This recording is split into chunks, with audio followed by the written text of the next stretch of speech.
હર હર મહાદેવ, જય અર્બુદામાં, જય હર્ષિદમાં, હવને રોમ રોમ, જય માતાજી. મારું નામ ક્રિશ મહેન્દ્રભાઈ ચૌધરી, ગામ મારું કમાલપુર તિનોદ મહેસાણા. હાલના સમયમાં જે ઉત્તર ગુજરાતમાં ચૌધરી રબારી સમાજ વચ્ચે જે વિવાદ વિખવાદ ચાલી રહ્યો હોય એના ઉપર મારે બે ત્રણ મુદ્દા ઉપર ચર્ચા કરવી. પહેલો મુદ્દો એ કે 2 દિવસ પહેલા ઠાકરસિંહ ભાઈએ એક નિવેદન આપ્યું કે ભાઈ અમારા સમાજના એક ભાઈએ આક્રોશમાં આવી અને તમને જે કોઈ પણ ખોટી ટિપ્પણી કરી હોય, કોઈ પણ અભદ્ર ભાષાનો ઉપયોગ કર્યો હોય એનો હું પણ સખત વિરોધી છું કે કોઈના ઉપર આપણે અભદ્ર ટિપ્પણી ના કરવી જોઈએ અને તદ્દન ખોટી વાત છે. પણ ઠાકરસિંહભાઈ, તમે જાતે તમારી ઓખો ખોલીને તમારા સમાજના પણ કોમેન્ટો વાંચો. મારે પાસે પુરાવા છે, તમે માગશો તો હું તમને બતાવીશ, જરૂરથી બતાવીશ. તમારા સમાજના ઘણા યુવાનોએ આક્રોશમાં આવીને અમારા સમાજ વિશે પણ ઘણી બધી ખરાબ કોમેન્ટો કરી છે. તો પહેલા તમે તમારા વિડીયો બનાવીને તમારા સમાજને સમજાવો, તમારા યુવાનોને સમજાવો કે કોઈના પણ સમાજ વિશે આ રીતે ખુલ્લી છૂટછાટ વિશે ના બોલી શકો. બીજી વાત એ ઠાકરસિંહભાઈ કે હું તમારો પર્સનલી ખૂબ અગત્યથી તમને અંદરથી તમારી સ્પીચો અને તમારી વાતો સાંભળું છું. તમારું વ્યક્તિત્વ મને પર્સનલી ખૂબ પસંદ છે, તમારા ઘણા કામ પણ મને પસંદ છે. પરંતુ તમે અમારા સમાજને ભાઈને ચેતવણી આપી. હું પણ તમારા સમાજના જે લોકો મારા સમાજ વિશે ખરાબ કોમેન્ટો કરી રહ્યા છે એમને ચેતવણી આપીશ કે તમે અમારા ઠાકરસિંહભાઈ, તમે અમારા સમાજના એક ભાઈને ચેતવણી આપી કે અમે હથિયાર મૂકી દીધો છે, ચલાવતા ભૂલ્યા નહીં. હા, તો હું તમારા સમાજના જે પણ મારા સમાજ વિશે ખોટી કોમેન્ટો કરી રહ્યા એવાને ચેતવણી આપીશ કે અમે તો હથિયારો મૂક્યો નહીં અને અમને સારી રીતે ચલાવતા આવડે છે. આ હથિયાર બતાવવાનું મારું એક જ કારણ કે તમે એવું કીધું કે ભાઈ અમે હથિયાર મૂકી દીધો છે, ચલાવતા આવડે. હું તમારો ઠાકરસિંહભાઈ કે તમારા સમાજનો વિરોધી નથી, કોઈ પણ સમાજનો વિરોધી હું નથી. પરંતુ તમારા સમાજના યુવાનો જે એજ્યુકેટેડ છે એ પણ અમારા સમાજ વિશે ખોટું બોલી રહ્યા છે. એ કેટલા સુધી યોગ્ય છે? અને એના પછી તમે અમારા સમાજની અપેક્ષા એવી રાખો કે અમે પછી તમારા સામે ઢીલું મૂકીએ, તો એ તદ્દન ખોટી વાત છે અને એ શક્ય જ નથી. પહેલા તમારા સમાજે શરૂઆત કરી, પછી અમારા. હા, એ વાત હું ચોક્કસ માનીશ કે જે તમારી સમાજની દીકરીને અમારો ભાઈ લઈ ગયો અને તમારી સમાજની દીકરી પણ ગઈ, એ ખોટી વાત છે, અયોગ્ય વાત છે.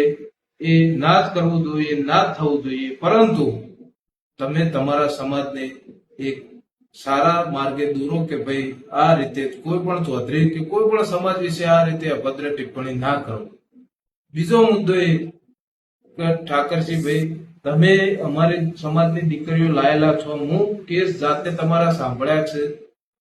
તમારું વ્યક્તિત્વ હું પહેલા પણ કીધું ને હાલ પણ કહું છું, તમારું વ્યક્તિત્વ મને ખૂબ પસંદ છે. હું તમારો બિલકુલ વિરોધી નથી. પરંતુ જે તમારી સમાજના બેન ગયો એ પાછો આવી ગયો. એમાં અમારા સમાજના પણ ઘણા આગેવાનો તમને સપોર્ટ હતો, અંદર કોને પણ સપોર્ટ હતો હું જાણું છું, નોમ નથી લેવું મારે. પણ હવે તમે, અમારી દીકરી ગઈ છે, અમારી બૂન ગઈ છે, તો તમે તમારી રીતે શક્ય હોય એટલી અમને મદદ કરજો. તમે તમારા આગેવાનો કે તમારા કોઈ પણ રીતે અમને મદદ થઈ શકો તો જરૂરથી મદદ કરશો, અને ના કરી શકો તો પણ વાંધો નહીં. તમારી જે અમારી સમાજની દીકરીઓ તમે લાયા પહેલા એનો આભાર તમને, અને હજુ તમે મદદ કરો તો તમારો ખૂબ આભાર. પરંતુ જો તમે કોઈ પણ કારણોસર ના કરી શકો તો પણ વાંધો નથી.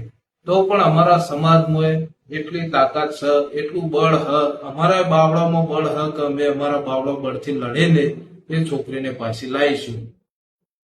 ત્રીજી વાત એ કે મારા સમાજના ભાઈઓ, બંધુઓ, વડીલો દરેકને હું એટલું કહેવા માંગુ કે ભાઈ તમે રોજના 200-500 નો ખર્ચો કરી નાખતા હશો, એ દરેક વ્યક્તિ કરી નાખે, તો તમે 18 તારીખે રૂની મુકામે પધારી તમારી ગાડીઓમાં ડીઝલ પેટ્રોલ ગેસ નોખાઈ અને ઈકણ પહોંચી અને તમે તમારા સમાજનો એક દર્શન કરાવજો. જો તમે તમારા સમાજનો દર્શન નહીં કરાવી શકો તો આપણું સમાજનું નામ ઘણું નીચું થશે. આજે મારો ચૌધરી સમાજ, હું ગૌરવથી કહી શકું, મારો ચૌધરી સમાજ ખેતીવાડી પહેલા હથિયારોથી લડ્યો છે મારો સમાજ.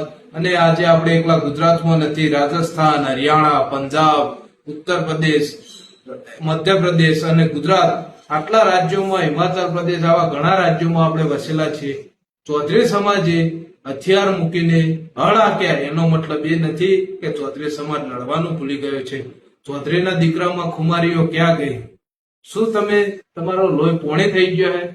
તમે આ રીતે વર્તન કરી રહ્યા હો. તમારી સમાજની બેન દીકરીઓ લઈ જઈને તમે એક ના થઈ શકો તો એ કેટલી યોગ્ય વાત છે. તમે એક થાવ, સમાજની એક આપણી ઓળખાણ છે એ બતાવો. ગુજરાતમાં આપણે આટલા બધા છીએ ને આપણે રાજકારણમાં કોઈ આપણું સારું પદ નહીં, તો આપણું અહીંયા રહેવાનો અર્થ શું પછી? તમે આપણે સમાજની એક ગૌરવની વાત છે, દરેક સરકારી નોકરિયાત, દરેક ધંધાકીય વાત, એમાં આપણે બહુ આગળ છીએ. પણ આપણી સમાજની બેન દીકરીને કોઈ લઈ જાય ને આપણે મૂંગા બેસી રહીએ તો એ કેટલી યોગ્ય વાત. તો હું દરેક મારા સમાજના ભાઈ બંધુ અને દરેક વડીલને હાથ જોડીને દિલથી અહીંયાથી પ્રાર્થના કરું છું અને વિનંતી કરું છું કે તમે 18 તારીખના રોજ રૂને મુકામે ભાભર, તાલુકો જિલ્લો વાવ જરૂરથી પધારશો અને તમારા આપણા ચૌધરી સમાજના સમાજ દર્શન કરાવશો. જરૂરથી આવજો, પધારશો, એટલી મારી વિનંતી. જય અર્બુદામાં, જય હર્ષિદમાં, હર હર મહાદેવ, રામ રામ, જય માતાજી.